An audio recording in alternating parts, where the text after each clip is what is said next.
Langit Townsville, Australia, membentang biru dengan awan putih tipis menggantung malas. Di kejauhan, suara menderu pesawat Hercules C-130 mengoyak kesunyian. Burung besi itu perlahan menurunkan rodanya, bersiap mendarat di pangkalan militer terbesar di Queensland.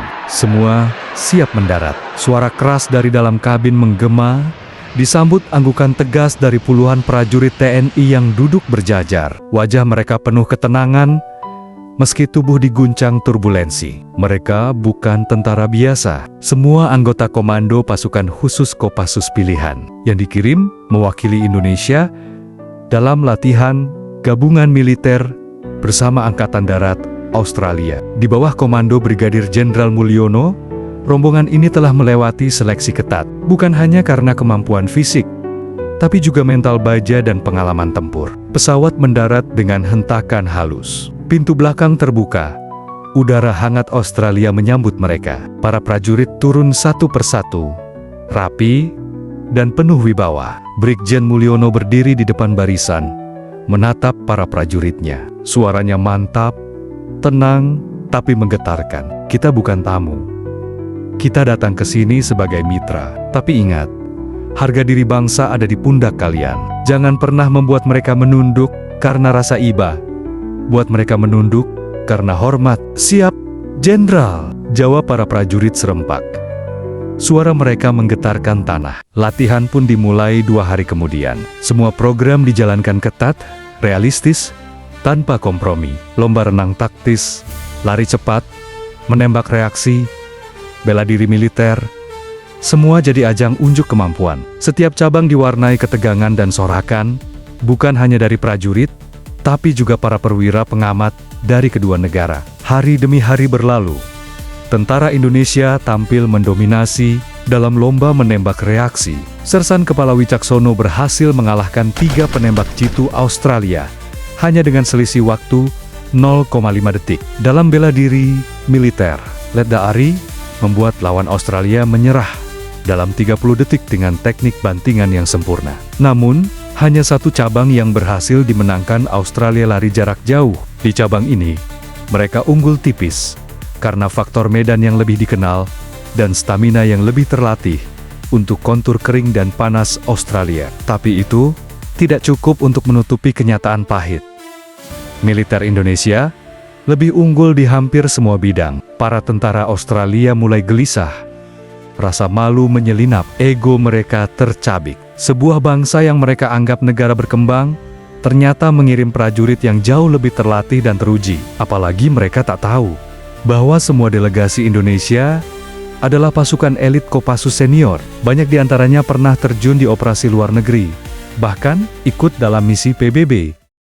Di balik tenda komando, beberapa perwira muda Australia mulai menyindir dengan nada sinis. Suasana pun perlahan memanas, meski belum meledak. Kecemburuan mulai tumbuh, dan benih konflik mulai tertanam. Tak ada yang menyadari bahwa latihan militer ini perlahan-lahan berubah menjadi medan pertarungan harga diri. Hari ke-15, latihan gabungan. Cuaca Australia kian panas, seolah mencerminkan suasana hati prajurit Australia yang makin gerah. Kekalahan demi kekalahan dari kontingen Indonesia menjadi bahan pergunjingan di tenda-tenda makan dan mes prajurit. Namun siang itu, tenda makan utama berubah menjadi arena tak terduga. Meja panjang penuh hidangan lokal Australia, tapi di sudut meja, prajurit Indonesia makan dengan lahap. Menu mereka dibawa dari dapur logistik sendiri. Ayam penyet, sambal terasi, tahu dan tempe goreng yang harum menggoda. Sertu Bambang Purnomo, seorang anggota Kopassus yang kalem, tapi dikenal sebagai petarung tangguh, sedang duduk menikmati makan siangnya. "Wih, ini baru makan?" gumamnya pelan. Mencampur sambal dengan tempe hangat. Tiba-tiba terdengar suara berat dan menyebalkan dari arah meja sebelah. Hobinya makan tempe, suara John Smith terdengar keras, membuat beberapa prajurit Australia tertawa kecil. "Gak heran kalau tentara kalian otaknya lemah," lanjut John Smith. Suasana langsung tegang. Bambang berhenti mengunyah. Perlahan ia taruh sendoknya, lalu bangkit dan menatap John Smith tanpa emosi. Kamu pikir makanan menentukan kekuatan otak ya? Ya itu memang sudah jelas, sahut John dengan senyum mengejek. Coba kita lihat siapa yang lemah sebenarnya. Tanpa aba-aba, John menepuk bahu Bambang dengan keras. Tapi belum sempat tertawa, satu pukulan cepat dan lurus menghantam ulu hatinya. Duh! John Smith terhuyung, jatuh menabrak kursi belakang, mengerang sambil memegangi perut. Seluruh ruangan hening.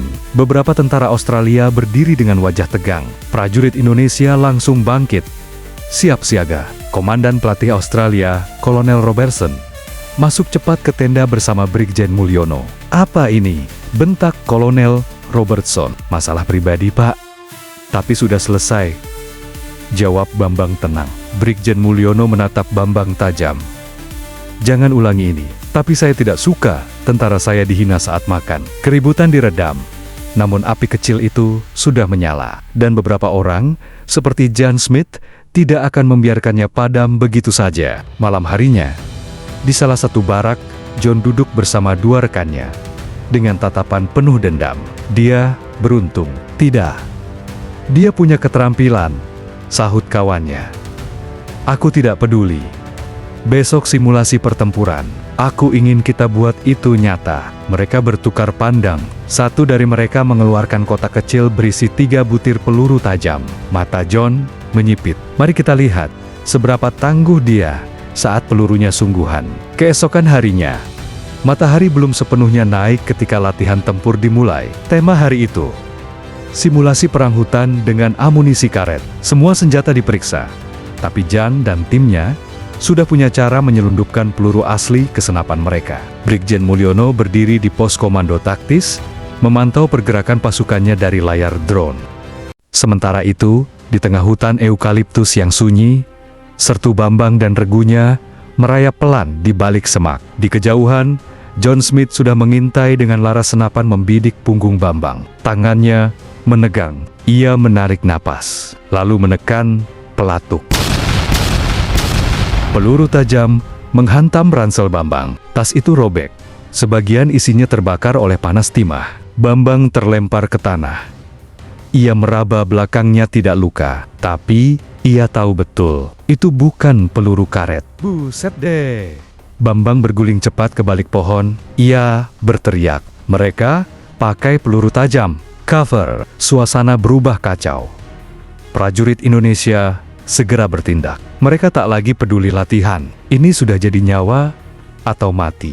Prajurit Kopassus menyerbu cepat ke arah sumber tembakan. Dalam waktu singkat, 3 tentara Australia termasuk Jan berhasil ditangkap hidup. Wajah John babak belur, hidungnya patah, bibirnya robek, dihantam pukulan Bambang. Kau pengecut.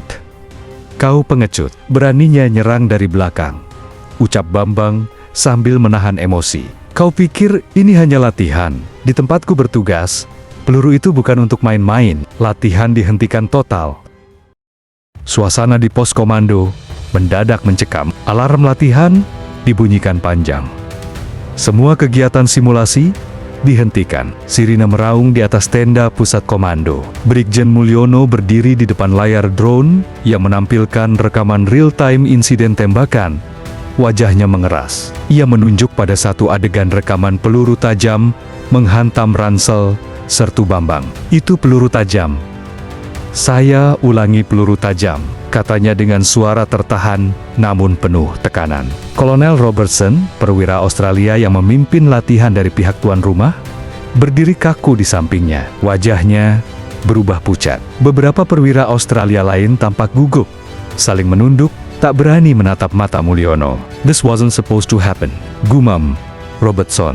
But it did, potong Mulyono tajam. Dan saya pastikan kalau satu anak buah saya mati hari ini, kami tidak akan tinggal diam. Sementara itu, di lapangan, situasi makin panas. Pasukan Indonesia berhasil mengamankan senjata para pelaku. Dari hasil pemeriksaan, ditemukan total 12 butir peluru tajam, tersisa di magasin John Smith, dan 2 prajurit Australia lainnya. Ini bukan kelalaian. Ini adalah niat pembunuhan. Bambang berdiri dengan napas berat. Ranselnya hancur, dan masih berasap. Beberapa lubang peluru menghiasi pohon di belakang tempat dia bersembunyi tadi.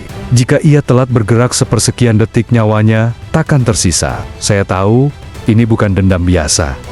Ini rasisme, gumam Bambang pada Letda Ari di sampingnya. Ari mengangguk. Mereka nggak tahan lihat kita unggul. Tapi mereka salah orang kalau mikir kita bakal tunduk. Tak lama, pasukan cadangan Australia dikerahkan untuk mengamankan area, tapi prajurit Kopassus sudah membentuk perimeter sendiri. Mereka berdiri rapat, bersenjata lengkap, dan siap kalau ada eskalasi. Sersan Wicaksono, sniper andalan Indonesia, dengan tenang berdiri di atas bukit kecil sambil membidik lewat teropong. Suaranya terdengar di radio. "Pak Jenderal, kami siap tarik mundur, tapi kalau ada gerakan mencurigakan, izinkan saya lumpuhkan duluan." Mulyono terdiam sejenak, lalu menjawab lirih, "Tahan posisi, jangan tembak, tapi jangan turunkan senapanmu." Beberapa jam kemudian, di ruang pertemuan darurat, dua kubu duduk berhadapan. Suasana penuh ketegangan.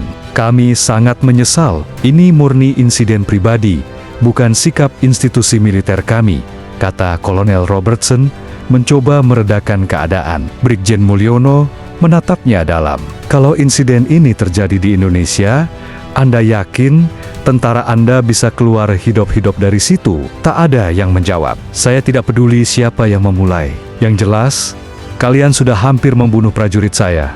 Itu bukan insiden, itu pengkhianatan." Setelah perdebatan panjang, keputusan berat diambil. Atas permintaan pihak Indonesia, seluruh kontingen TNI diputuskan untuk dipulangkan lebih awal. Keputusan itu resmi, tapi semua tahu ini bukan pemulangan biasa. Ini evakuasi kehormatan. Malam sebelum keberangkatan, tenda-tenda pasukan Indonesia mulai dibongkar. Suasana sunyi, tidak ada tawa, tidak ada cerita seperti malam-malam sebelumnya. Bambang duduk di atas peti senjatanya, membersihkan pisau tempur yang sempat dia gunakan untuk menahan Jan. Letda Ari menghampiri. "Bang, besok kita pulang." Tapi rasanya kayak kalah. Bambang menatap langit. "Justru karena kita menang, mereka usir kita. Kita datang untuk latihan, tapi mereka berubah jadi ancaman. Dan kita jawab, ancaman." Dengan kehormatan, Brigjen Mulyono lewat di dekat mereka. "Berhenti sejenak. Kalian sudah cukup. Tak perlu cari pengakuan dari yang tak bisa menghargai keunggulan." Keesokan harinya, sebelum matahari terbit, pesawat Hercules kembali mengaum di langit Australia, datang untuk menjemput pasukan Indonesia yang telah membuktikan bahwa kehormatan tak bisa dibeli dan tak bisa ditundukkan hanya karena perbedaan bendera. Ruang pertemuan darurat di markas militer Townsville penuh ketegangan. Di satu sisi, duduk jajaran komandan tentara Australia, termasuk Kolonel Robertson, yang wajahnya kini lebih pucat daripada sebelumnya. Di sisi lain, Brigjen Mulyono duduk tegak, wajahnya dingin dan tak memberi ruang basa-basi. Rekaman dari drone diputar ulang di layar besar. Jelas sekali, tembakan diarahkan langsung ke sertu Bambang, dan suara dentuman peluru tajam berbeda dari peluru karet simulasi. Sebuah keheningan menyesakkan memenuhi ruangan setelah tayangan itu selesai. "This is unacceptable," kata Robertson pelan. Matanya masih menunduk. Mulyono hanya menatapnya tajam. "Bukan hanya tidak dapat diterima, ini pengkhianatan. Dalam latihan gabungan Antor Negara Sahabat, prajurit saya hampir dibunuh. Ini tidak bisa dimaafkan." Seorang perwira Australia lainnya mencoba angkat bicara. "Kami akan menyelidiki ini secara penuh. Kami pastikan para pelaku dihukum." Brigjen Mulyono mengangkat tangan, memotong. "Tidak cukup. Kami sudah tidak bisa lanjutkan latihan. Saya minta izin diplomatik untuk segera memulangkan seluruh kontingen Indonesia malam ini juga. Dan saya pastikan laporan ini akan sampai ke Mabes TNI dan Kementerian Luar Negeri." Robertson menelan ludah. Tidak bisa membantah. Ia tahu kesalahan fatal telah terjadi, dan akar permasalahannya adalah arogansi yang dibiarkan berkembang di barisan mereka sendiri. Malam itu, suasana di pangkalan militer mendadak berubah. Kontingen TNI Seluruhnya masih mengenakan pakaian tempur. Dikumpulkan dan langsung dikawal menuju pesawat Hercules yang sama, yang kini siap menjemput mereka pulang. Sertu Bambang berdiri di belakang pesawat, menatap ke landasan, sambil memegang ransel sobek yang ditembus peluru siang tadi. Letda Ari mendekat, menepuk bahunya pelan. Gagal latihan, tapi nggak gagal harga diri. Bambang mengangguk, lalu tersenyum tipis. Kita pulang, bukan karena takut. Kita pulang, karena kita lebih besar dari ego mereka. Di dalam pesawat, seluruh prajurit duduk diam. Tak ada sorak, tak ada teriakan kemenangan. Tapi tatapan mereka penuh keyakinan bahwa mereka tak kalah. Di kokpit, Brigjen Mulyono memberi aba-aba kepada pilot. Hercules mulai menggelinding di landasan. Suara mesinnya mengaum, membelah malam yang sunyi. Sesaat sebelum lepas landas, Mulyono mengeluarkan pesawat radio lapangan dan menyampaikan satu kalimat terakhir ke markas komando Australia. Latihan kalian berakhir di sini, tapi hormat kami tetap pada yang menghargai kami, bukan yang mencoba menyingkirkan kami. Pesawat pun terbang, menghilang ke langit malam Australia. Beberapa bulan kemudian, investigasi resmi membuktikan bahwa insiden peluru tajam adalah tindakan individu yang tak sah. Pemerintah Australia mengeluarkan permintaan maaf resmi kepada Indonesia, dan ketiga pelaku dijatuhi hukuman militer berat. Tapi bagi para prajurit yang pulang, luka itu tak semata fisik. Itu luka atas kehormatan. Dan seperti kata Brigjen Mulyono dalam wawancaranya, mereka boleh punya perlengkapan lebih canggih, tapi kami punya satu hal yang tak bisa mereka beli: jiwa prajurit sejati.